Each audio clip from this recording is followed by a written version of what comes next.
Hello students, Bangla study with Chitra YouTube চ্যানেলে তোমাদের সকলকে স্বাগত জানাই। আজকে চলে এলাম নতুন আর একটা নোটসের ভিডিও নিয়ে। তো প্রথম থেকে শেষ পর্যন্ত সঙ্গে থাকো। আর নোটসটা যদি তোমাদের ভালো লাগে তাহলে অবশ্যই লাইক কমেন্ট সাবস্ক্রাইব করে দিও আমাদের চ্যানেলটা। আর এই নোটসটা তোমাদের বন্ধুদের সঙ্গেও শেয়ার করে দিও যাতে তাদেরও হেল্প হয়। এবং এর পরবর্তীতে তোমাদের আর কী নোটস লাগবে সেটাও আমাকে কমেন্ট করে জানিয়ে দিও। তো চলো বেশি দেরি না করে শুরু করা যাক। আজকে আমাদের আলোচনার বিষয় ক্লাস 10 মাধ্যমিক লেভেলের একটি খুবই গুরুত্বপূর্ণ প্রশ্ন, তপন চরিত্র বিশ্লেষণ করো। দেখো উত্তরটা শুরু করবে এইভাবে। আশাপূর্ণা দেবী বাংলা সাহিত্যের একজন প্রতিভাবান সাহিত্যিক, যিনি ছোট থেকে বড় পাঠকের জীবনের নানা মনস্তাত্ত্বিক ও সামাজিক দিক ফুটিয়ে তোলেন। তার জ্ঞানচক্ষু গল্পে তপন নামক কিশোর চরিত্রের মধ্য দিয়ে শিশুদের কৌতূহল, কল্পনা, সাহিত্যর প্রতি আগ্রহ এবং বাস্তবতা উপলব্ধির প্রক্রিয়া চিত্রিত হয়েছে। তপনের চরিত্র শুধু কাহিনী এগিয়ে নিয়ে যায় না, বরং পাঠকের কাছে একটি শিক্ষণীয় বার্তা পৌঁছে দেয়। এই তপন চরিত্রটি যে বৈশিষ্ট্য উজ্জ্বল হয়ে আছে তা নিম্নে আলোচনা করা হলো। দেখো প্রথম পয়েন্ট, কল্পনাপ্রিয় ও সাহিত্যপ্রেমী মন।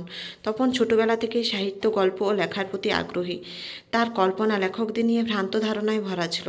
সে ভাবত লেখকরা আলাদা গ্রহের মানুষ। ওর এই কল্পনাপ্রবণ দিকটি গল্পের শুরুতেই উঠে আসে। দেখো 2 নম্বর পয়েন্ট, আশা, আকাঙ্ক্ষা ও বাস্তব উপলব্ধি। তপন জানতে পারে তার নতুন মেসমশাই একজন লেখক। প্রথমে অবাক হলেও ধীরে ধীরে সে উপলব্ধি করে যে লেখকরাও সাধারণ মানুষের মতোই।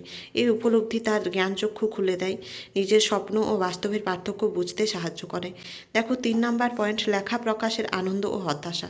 তপন নিজে এক গল্প লিখে এবং সেই গল্প প্রকাশের প্রতিশ্রুতি পেয়ে উৎসাহিত হয়, কিন্তু পরে তা পাঠ করলে দেখে গল্পটা সম্পূর্ণভাবে পরিবর্তিত হয়েছে। এতে সে গভীর হতাশা অনুভব করে এবং ভবিষ্যতে নিজের লেখা নিজেই প্রকাশ করার সংকল্প নেয়। দেখো 4 নম্বর পয়েন্ট, স্বাধীনতা ও আত্মসম্মানবোধের বিকাশ। তপনের অভিজ্ঞতা তাকে শেখায় আত্মবিশ্বাস ও নিজের কাজের স্বীকৃতি কতটা গুরুত্বপূর্ণ। গল্পটি শেষের দিকে তপন নিজের লেখার মূল্য বুঝতে শেখে এবং তার সাহস ও স্বীকৃতি অর্জনের প্রবৃত্তি দৃঢ় হয়। দেখো নেক্সট, উপসংহার।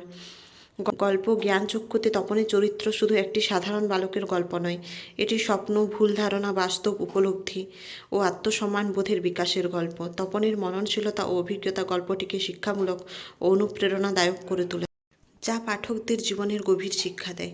তোমাদের যদি নোটসটা ভালো লাগে তাহলে অবশ্যই লাইক কমেন্ট সাবস্ক্রাইব করে দিও আমাদের চ্যানেলটা। আর এই নোটসটা তোমাদের বন্ধুদের সঙ্গেও শেয়ার করে দিও যাতে তাদেরও হেল্প হয়। এবং এর পরবর্তীতে তোমাদের আর কী নোটস লাগবে সেটা আমাকে কমেন্ট করে জানিয়ে দিও।